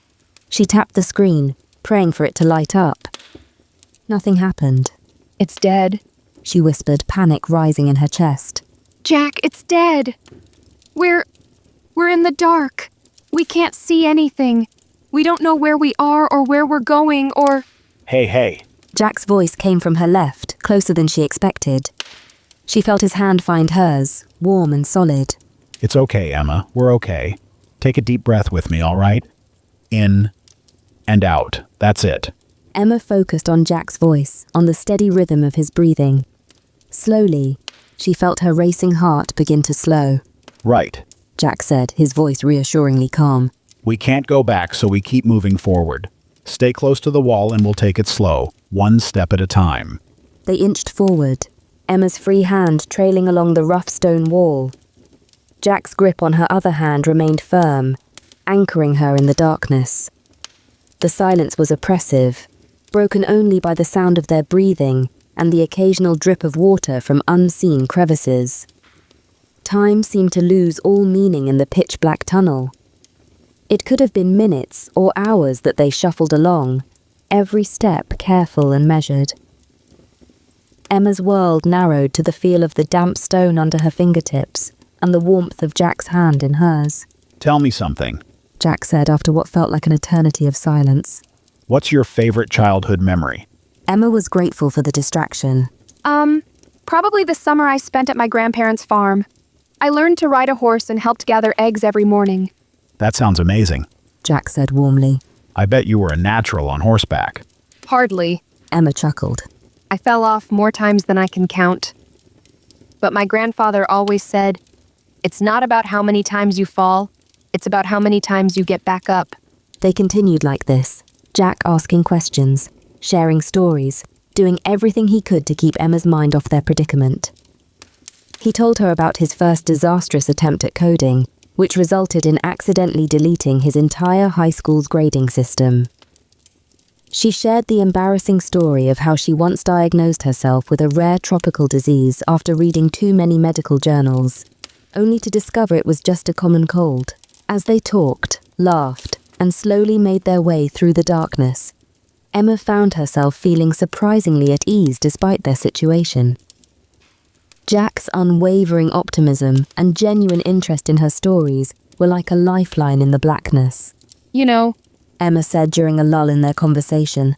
I think this is the longest I've talked to anyone in, well, years probably. I'm honored. Jack replied, and she could hear the smile in his voice. Though I have to say, being trapped in a dark tunnel with you is turning out to be far more enjoyable than I expected. Is that so? Emma teased, feeling a flutter in her stomach that had nothing to do with fear. Absolutely. Jack said softly. In fact, there's something I've been wanting to do since we started this little adventure. What's that? Emma asked, her heart suddenly racing. This. Jack whispered. And then his lips were on hers, soft and tentative at first, then with growing intensity. Emma melted into the kiss, all thoughts of fear and darkness forgotten as she lost herself in the sensation. When they finally broke apart, both slightly breathless, Emma was glad for the darkness hiding her flushed cheeks. Well, Jack said, his voice husky. That's certainly one way to pass the time in a creepy tunnel. Emma laughed, feeling lightheaded and giddy. Who knew being trapped underground could be so enlightening? They continued on, the air between them now charged with a new energy. Emma found herself imagining a future with Jack. Lazy Sunday mornings, heated debates over dinner, adventures in far-flung places. It was a dangerous line of thinking, she knew, but in the darkness of the tunnel, it felt safe to dream. Just as Emma was beginning to wonder if they'd be trapped in the darkness forever, a faint glow appeared ahead. They quickened their pace, hope rising with each step. The tunnel ended abruptly, opening into a small room with a ladder leading up to a trapdoor. Faint light seeped through the cracks. Ladies first? Jack offered with a grin. Emma climbed the ladder, pushing against the trapdoor. It swung open easily, and she found herself blinking in the sudden light of the lodge's great room. What the? Jack said, emerging behind her. They stood bewildered as Alex walked in, a mug of cocoa in hand. He stopped short at the sight of them. Emma, Jack, where did you guys come from? The maintenance building. Emma said, still trying to process their surroundings. Through a tunnel. Why didn't you tell us about it? Alex's face scrunched up in confusion, then cleared with sudden realization. Oh, the old bootlegger's tunnel. I completely forgot about that. The door's been stuck for years. We lost the key ages ago. Jack and Emma exchanged a look of disbelief before bursting into laughter. The next few hours passed in a blur of hot showers, explanations, and an impromptu celebration. As evening fell, Emma found herself on one of the lodge's viewing decks, a glass of champagne in hand. The stars twinkled overhead, and a cozy fire crackled in the outdoor fireplace. Jack joined her, 2 fresh glasses in hand. Quite a day, huh? He said, handing her a glass. That's an understatement. Emma chuckled, accepting the drink. Their fingers brushed, sending a jolt of electricity through her. They stood in comfortable silence, sipping champagne and watching the stars. Emma was acutely aware of Jack's presence beside her, of the way the firelight danced across his features. The events of the day swirled in her mind, the darkness of the tunnel, the fear, the exhilaration of their first kiss, the relief of their return. It all seemed to have led to this moment. Jack set his glass down on the railing and turned to face her. His eyes met hers, and Emma felt her breath catch. There was an intensity in his gaze that sent a shiver down her spine. Not just desire, but something deeper, more profound. Slowly, giving her every chance to pull away, Jack reached out and tucked a stray strand of hair behind her ear. His hand lingered, cupping her cheek gently. Emma leaned into his touch, her eyes never leaving his. No words were needed. The air between them crackled with unspoken emotion. Emma set her own glass down, freeing her hands to rest on Jack's chest. She could feel his heart racing beneath her palms, matching the frantic rhythm of her own. Jack's thumb traced the line of her cheekbone, then ghosted over her lips. Emma's eyes fluttered closed at the sensation. When she opened them again, Jack was even closer, his intention clear in every line of his body. This time, it was Emma who closed the distance between them. Their lips met in a kiss that was at once familiar and thrillingly new. Gone was the hesitation of their first kiss in the tunnel. This was a kiss of recognition, of 2 people discovering something precious and unexpected in each other. Emma's hand slid up to tangle in Jack's hair as the kiss deepened. Jack's arms wrapped around her waist, pulling her flush against him. The warmth of the fire, the cool mountain air, the taste of champagne on Jack's lips. Every sensation seemed heightened, electric.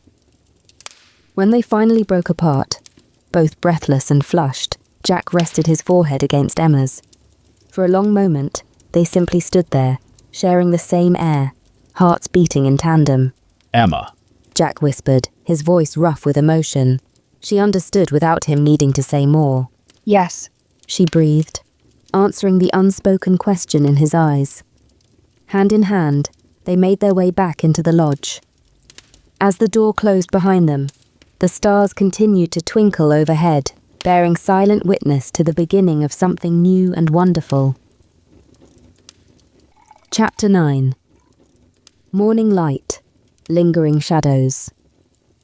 Emma's eyes fluttered open, adjusting to the soft light of dawn filtering through unfamiliar curtains.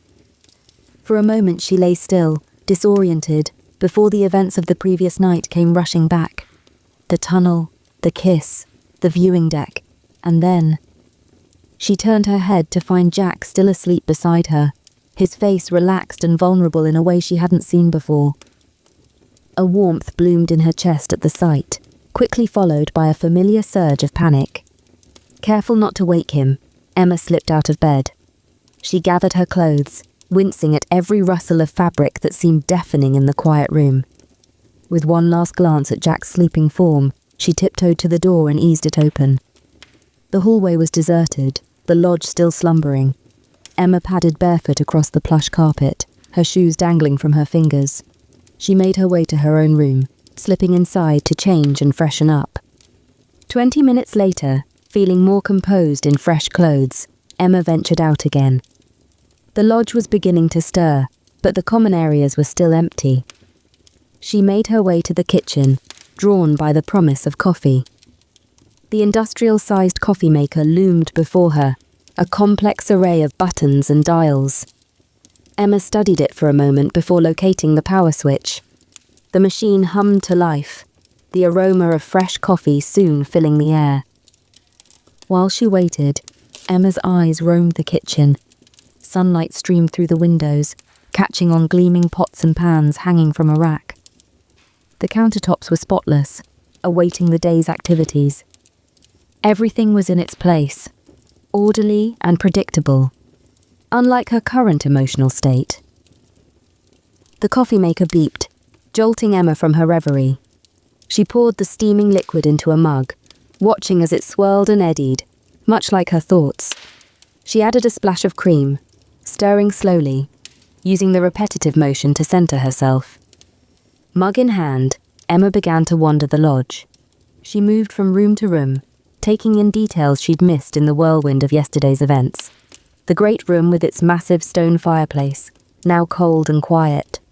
The game room with pool tables and dartboards, awaiting the laughter and competition of the day. The small library, shelves lined with well-worn books, inviting quiet contemplation. As she walked, Emma's mind replayed moments from the night before. Jack's voice in the darkness, steady and reassuring. The intensity in his eyes on the viewing deck. The feeling of his hands, his lips.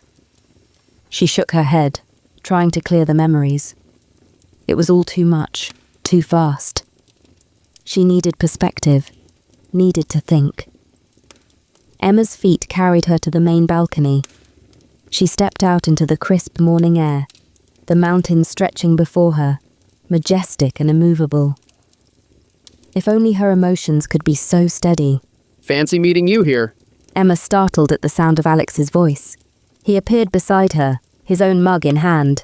Mind if I join you on your morning constitutional? He asked with a friendly smile. Emma nodded, and they fell into step together, slowly circling the expansive balcony. Quite an adventure you two had yesterday, Alex said, a knowing twinkle in his eye. Emma felt her cheeks warm. You could say that. As they walked, Alex spoke about the lodge, its history, the various activities planned for the day. Emma listened with half an ear, grateful for the distraction from her swirling thoughts. They had completed a full circuit of the balcony when Alex's tone changed, becoming more thoughtful. You know, he mused. When Jack first signed up for this getaway, I was surprised. He's always been so focused on work, on the next big thing. Never seemed to have time for, well, life. Emma's mind flashed back to their first meeting, to Jack's prank with the digital turkey. The memory, which had once irritated her, now brought a reluctant smile to her lips. He does seem pretty driven. She admitted. Alex nodded. Oh, he is. But there's more to him than that tech bro exterior. The Jack I knew in college? He was passionate, sure, but he was also the guy who'd drop everything to help a friend, who'd spend hours perfecting a ridiculous prank just to make people laugh. They had paused now, leaning against the railing. Emma's gaze drifted to the glass doors leading to the great room, and there, as if summoned by their conversation, was Jack. He sat on one of the plush sofas, hunched over his laptop, fingers flying over the keys, brow furrowed in concentration. Emma felt a familiar tug of attraction at the sight. Then, as if sensing her gaze, Jack looked up. His face broke into a wide grin, and he waved, holding up his laptop to show her something on the screen. It was a crudely photoshopped image of the two of them riding a giant digital turkey. Emma couldn't help but laugh, even as a part of her cringed at the juvenile humor. Ah, there it is. Alex chuckled. The Jack Montgomery special. Brilliance and ridiculousness, all wrapped up in one package. As Alex wandered back inside, Emma remained on the balcony, her emotions swirling like the steam from her coffee. She thought back to their time in the tunnel, to the way Jack had calmed her fears, kept her grounded with his stories and questions. She remembered the intense focus he'd shown when working on the lock, the passion in his voice when he spoke about his app and its potential to help people. That was the Jack she was drawn to. Driven, caring, passionate. But could she reconcile that with the Jack who thought photoshopped turkey rides were the height of humour? The one who'd play elaborate pranks without considering the consequences? Emma's mind drifted to her carefully ordered life in New York. Her structured days at the hospital, her tidy apartment, her predictable routines. Jack was like a whirlwind threatening to upend all of that. The thought was both thrilling and terrifying. Inside, she could see Jack had abandoned his laptop and was now regaling a group of guests with what appeared to be an enthusiastic reenactment of their tunnel adventure. His arms waved wildly as he spoke, his face alight with excitement. Emma felt a pang in her chest. She wanted to be in there with him, to feel the warmth of his enthusiasm, to be part of the laughter. But a part of her held back, afraid of losing herself in his chaotic energy. What if she opened herself up fully, only to discover that their differences were too great? What if his prankster side, his need for constant stimulation and attention became too much for her? Or worse, what if her need for order and stability stifled the very things that made Jack who he was? As if sensing her turmoil, Jack glanced her way again. This time his smile was softer, more intimate. He raised an eyebrow in question, silently inviting her to join him. Emma hesitated, her hand on the door handle. She could step inside, embrace the warmth and chaos that Jack represented. Or she could stay out here, safe in her solitude, but forever wondering what might have been. The choice, she realized, was about more than just this moment. It was about the kind of life she wanted to lead, the person she wanted to be. Taking a deep breath, Emma made her decision. Chapter 10. Fault Lines.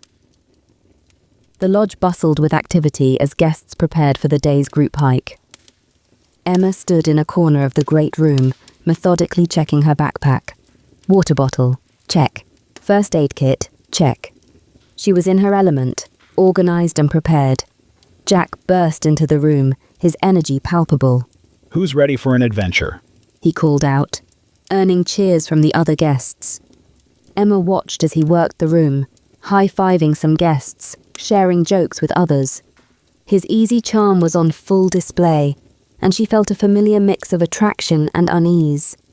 This was the Jack that both drew her in and made her want to retreat. As the group moved outside, Emma fell into step beside Jack. You seem excited, she said, aiming for casual. Are you kidding? A day in the mountains, pushing our limits, maybe even a little danger? It's like Silicon Valley, but with better views. Danger isn't something to joke about, Jack. Nature deserves respect. Relax, Dr. Rossi. Jack winked. I promise to look both ways before disrupting any ecosystems. Before Emma could respond, Alex called for attention, outlining the day's route. As he spoke, Emma's phone buzzed. She glanced down to see a notification from the hospital back in New York. A pang of guilt hit her. She'd been so wrapped up in whatever this was with Jack, she'd barely thought of work. As the hike began, Emma found herself observing Jack more closely than the scenic vistas around them. In private moments, when it was just the two of them at the back of the group, she saw glimpses of the Jack she'd come to care for. Thoughtful, driven, with a hint of vulnerability in his eyes when he spoke about his past. You know, He said quietly as they paused to let some slower hikers catch up. I used to do hikes like this with my sister during her recovery. It was our way of proving that we could overcome anything. Emma felt a warmth bloom in her chest at this intimate disclosure. This was the Jack she was drawn to, the one with depth, with real experiences that shaped him. But then, as they rejoined the larger group, she watched him transform. His voice grew louder, his gestures more expansive. All right, team, who's ready to conquer this mountain? Remember, in the startup world, we eat mountains for breakfast. The other hikers cheered, energized by Jack's enthusiasm. Emma, however, felt a disconnect growing inside her. It was as if she was watching two different men. The sincere, vulnerable Jack she'd connected with, and this performative version. As the day wore on, Emma found herself caught in a whiplash of emotions, her perception of Jack shifting with each interaction. During a water break, Jack fell into step beside Emma at the back of the group. His voice was low, meant only for her ears. You know, these mountains remind me of the ones near my childhood home. He said, his eyes distant. After my accident, when I was learning to walk again, my dad would drive me out to trails like this. Said if I could conquer a mountain, I could conquer anything. Emma felt a surge of warmth at this glimpse into Jack's past. She opened her mouth to respond, to share something of herself in return, but before she could, a call came from the front of the group. Hey Jack, tell us another one of your startup stories. Like flipping a switch, Jack's demeanor changed. He bounded to the front of the group, all expansive gestures and broad grin. Gather round, folks. Let me tell you about the time we pitched to investors in banana costumes. Because in tech, you've got to appeal to that top-of-the-funnel fruit demographic. The group erupted in laughter, but Emma felt her smile fade. Where was the thoughtful man from moments ago? Later, as they navigated a particularly steep section of trail, Emma noticed Jack hanging back to walk beside an older woman who was struggling. His voice carried to where Emma hiked just ahead. Mrs. Chen, right? Jack said gently. My grandmother had arthritis too. Found that using hiking poles really helped distribute the weight. Here, try adjusting your grip like this. Emma glanced back, touched by Jack's attentiveness. For a moment their eyes met, and she saw a flash of something vulnerable, almost shy in his gaze. Then someone shouted from up ahead. Jack, we need your expert opinion. If we were to market this view as an app, what would we call it? Jack jogged forward, leaving Mrs. Chen with a reassuring pat on the shoulder. Well, folks, he announced, his voice carrying across the mountainside. I'm thinking Peak Performance, the app that rocks. We'll disrupt the entire concept of nature. More laughter. More exaggerated gestures. Emma felt her chest tighten. How could he switch gears so quickly? The pattern repeated throughout the day. One moment, Jack was sharing a quiet, insightful observation about the local flora, reminding him of a conservation project he'd worked on in college. The next, he was leading the group in a ridiculous chant about innovating their way to the summit. In a rare moment when they found themselves alone, picking their way across a rocky stretch of trail, Emma saw Jack's shoulders slump slightly, as if he was letting down a heavy burden. He turned to her with a small, genuine smile. You holding up okay? He asked, his voice soft with concern. I know these hikes can be tough if you're not used to the altitude. Emma felt her heart swell at his thoughtfulness. I'm okay, she said. Are you? You've been keeping everyone so energized all day. A flicker of something. Exhaustion. Vulnerability. crossed Jack's face. It's what they expect, you know? The upbeat tech guy, always on, always entertaining. Before Emma could probe further, they rounded a bend and rejoined the group. Immediately, Jack's demeanor shifted. He straightened, his smile widening to that now familiar charismatic grin. All right, team, He called out. who's ready for some high-altitude brainstorming? Let's ideate on how to disrupt the concept of gravity. As the group laughed and began tossing out increasingly absurd ideas, Emma hung back, her mind whirling. Which was the real Jack? The thoughtful, vulnerable man she glimpsed in private moments, or this larger-than-life persona that seemed to energize everyone around him, everyone except her? The crisis point came near the end of the hike. The group had stopped for a rest, and Jack was in full entertainer mode, regaling everyone with an exaggerated retelling of their tunnel adventure. So there we were, in pitch darkness. He said, waving his arms dramatically. Emma here was practically shaking in her boots, but I, with my vast coding experience, MacGyvered our way out. The group laughed, but Emma felt a cold knot forming in her stomach. This wasn't how it had happened at all. Jack had been kind, supportive, vulnerable, not this cartoon hero he was portraying. As the group started moving again, Emma pulled Jack aside. Why do you do that? She asked, unable to keep the frustration from her voice. Do what? That act? Emma said, gesturing vaguely. 1 minute you're sharing something real and meaningful, and the next you're this over-the-top caricature. It's not an act, Emma. It's just different sides of me. People expect a certain energy from a tech entrepreneur, you know? It's part of the job. But which is the real you? Emma pressed. The man who opened up to me in the tunnel, or this motivational speaker/prankster? They're both me, Emma. I thought you, of all people, would understand that we're not just one thing. Emma felt something inside her crumble. This was the man she'd opened herself up to. Someone who could switch personas as easily as changing clothes. I thought I was getting to know the real you, she said quietly. but now I don't know if that person even exists.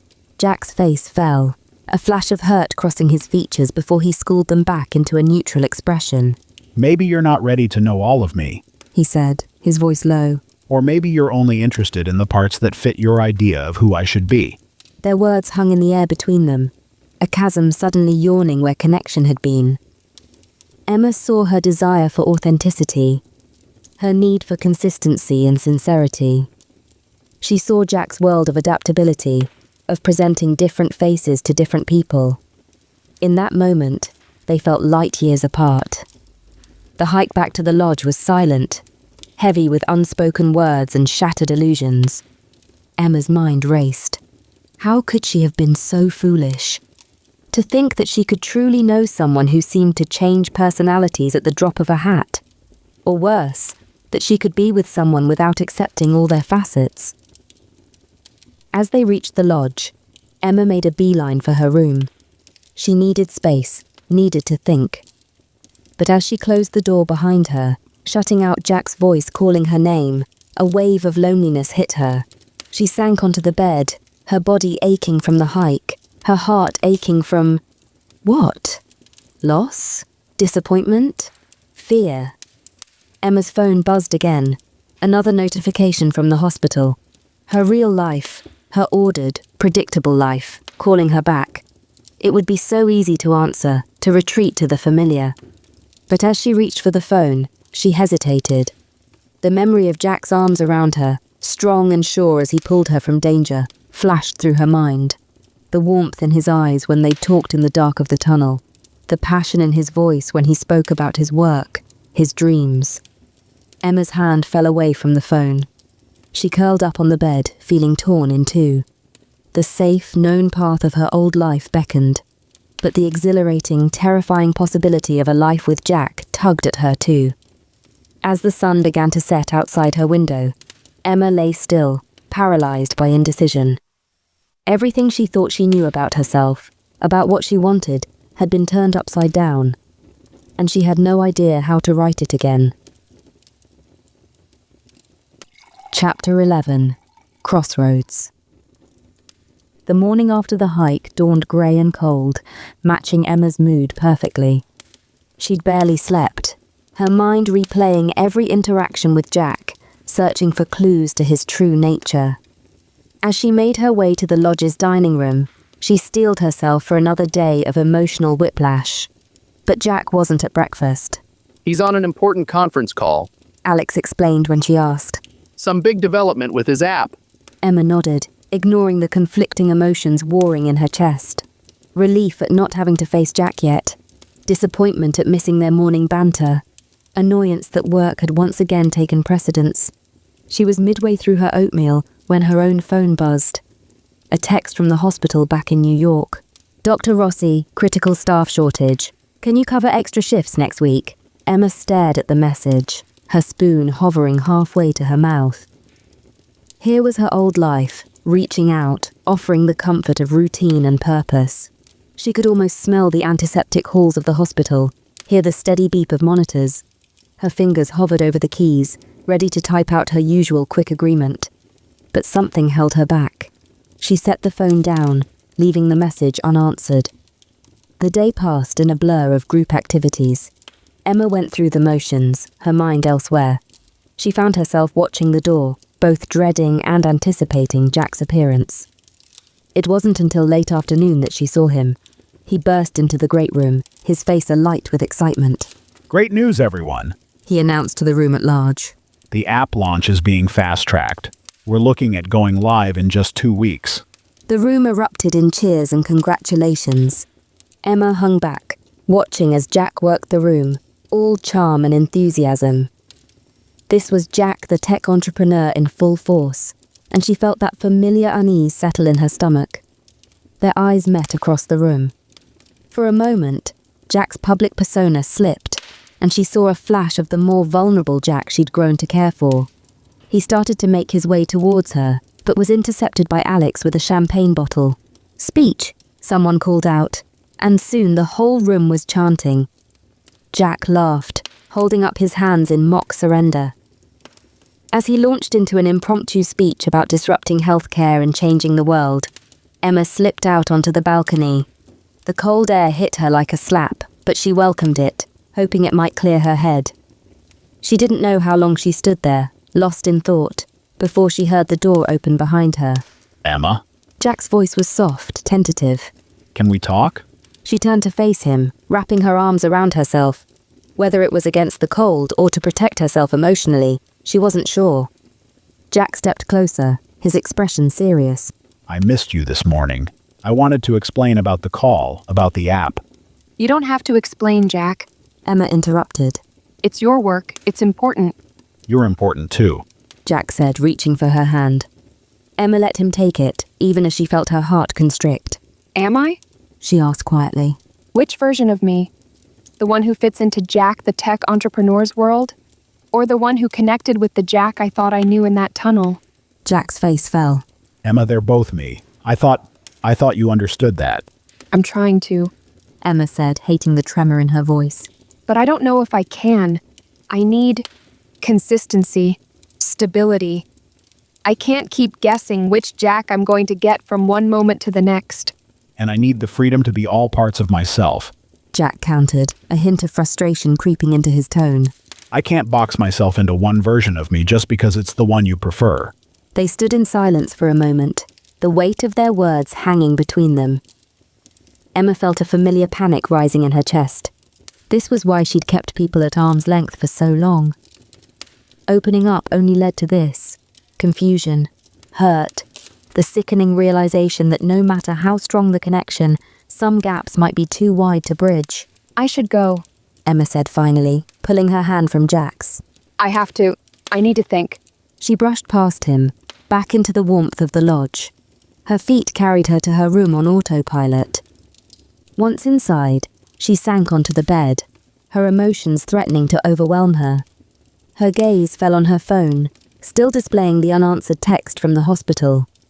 Next to it lay the brochure for the Friendsgiving getaway, Jack's grinning face prominently featured. 2 paths stretched out before her, clear as day. The familiar, safe route of her old life. Predictable, stable, but lonely. And the thrilling, terrifying possibility of a life with Jack, full of passion and adventure, but also uncertainty. and the constant fear of losing herself in his larger-than-life world. Emma's hand hovered between the phone and the brochure. She thought of the Emma who had arrived at this lodge, guarded, isolated, safe, and she thought of the Emma she'd glimpsed in moments with Jack, open, vulnerable, alive. But could that Emma survive in the real world? Could she handle the constant shift between private intimacy and public performance that seemed to define Jack's life? As night fell outside her window, Emma remained frozen in indecision. The warmth of connection warred with the cold comfort of self-protection. The excitement of possibility clashed with the fear of the unknown. In the darkness of her room, Emma faced the hardest truth of all. Sometimes, love isn't enough. Sometimes, the very things that draw people together are the same things that might ultimately drive them apart. She curled up on the bed, arms wrapped tightly around herself, as if she could physically hold together the pieces of her heart that felt like they were splintering apart. Tomorrow, she knew, she would have to make a choice. But tonight, she allowed herself to mourn for what might have been, and for the Emma she'd almost allowed herself to become.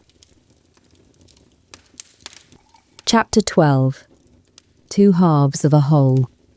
The final day of the Friendsgiving getaway dawned crisp and clear. Emma stood at her window, watching the sun paint the mountains gold. Her bag lay packed on the bed, a silent reminder that in a few hours she'd be heading back to New York, back to her old life.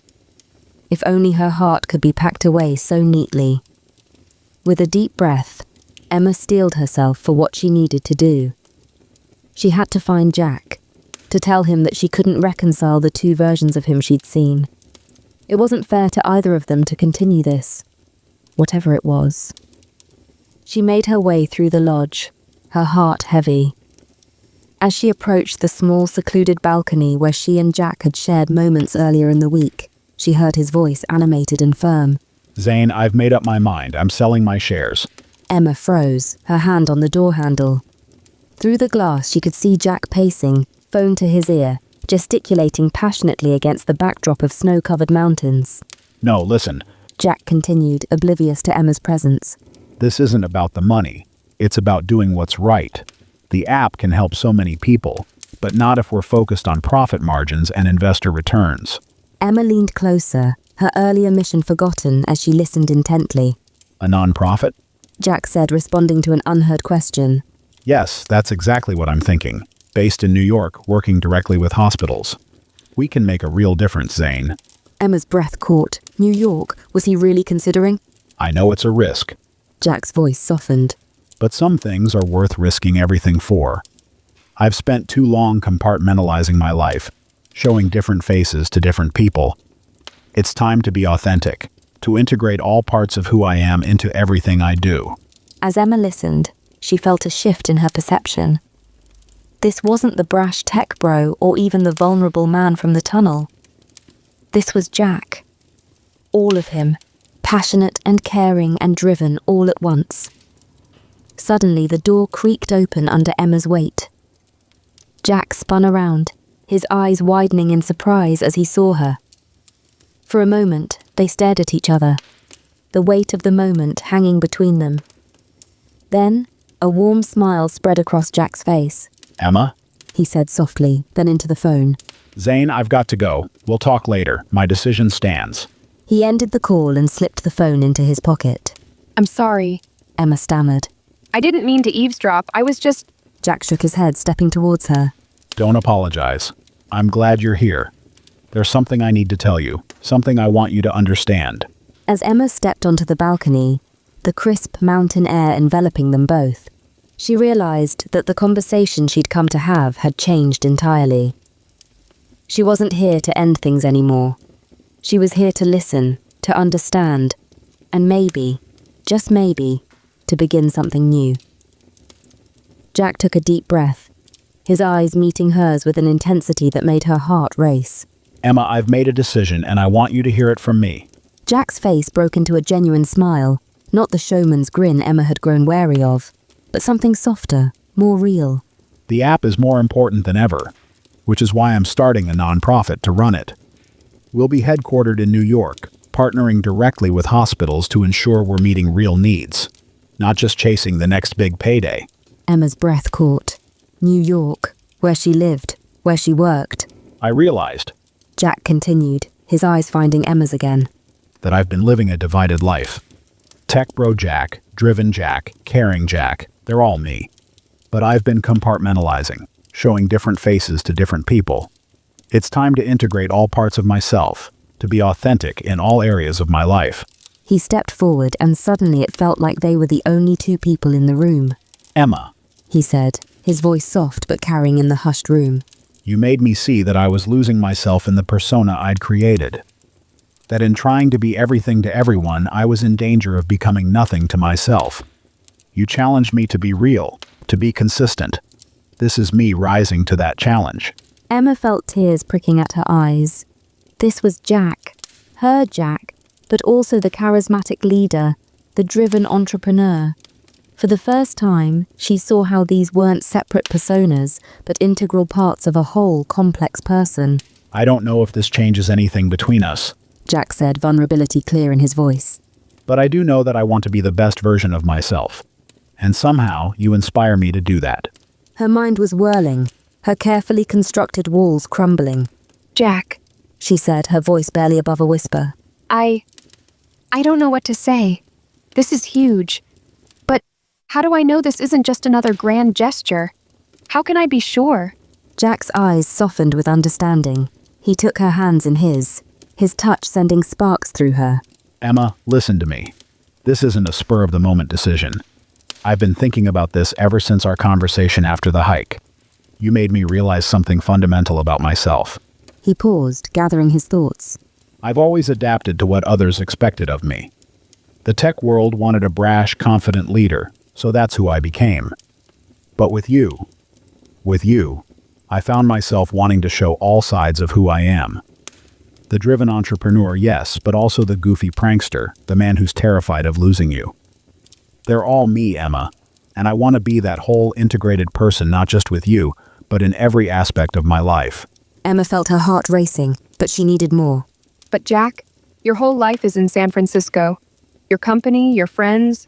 Jack shook his head, squeezing her hands gently. Emma, don't you see? You've become the most important part of my life. This move to New York, starting the nonprofit, it's not just about the work. It's about building a life where I can be true to myself and be with you. He took a deep breath, his gaze never leaving hers. I know consistency is important to you, and I want you to understand. This is me committing to consistency. Not by suppressing parts of myself, but by fully embracing all of who I am, all the time. The Jack you see now is the Jack you'll get every day. Passionate about making a difference, yes, but also the guy who'll make terrible puns over breakfast and hold you when you've had a tough day at the hospital. Emma felt tears pricking at her eyes, but she pressed on. And what if it doesn't work out? What if you regret giving up your company for this? Jack's expression grew serious. Emma, I could never regret choosing authenticity and love over profit and pretense. But I understand your fear, so let me be clear. I'm not asking you to upend your life. I'm moving to New York regardless of what happens between us. This is about me becoming the best version of myself, a journey you inspired. I hope you'll be part of that journey, but even if you're not, I'll always be grateful for the way you've changed my life. He gently cupped her face with one hand. You are so important to me, Emma. Important enough that I want to build a life where I can be fully myself, where I can support your dreams as much as you've supported mine. I'm all in, if you'll have me. Every part of me, consistent and true, day after day. What do you say? Emma felt something shift inside her, a final wall crumbling. She saw before her not two Jacks, but one complete person. Complex, flawed, wonderful.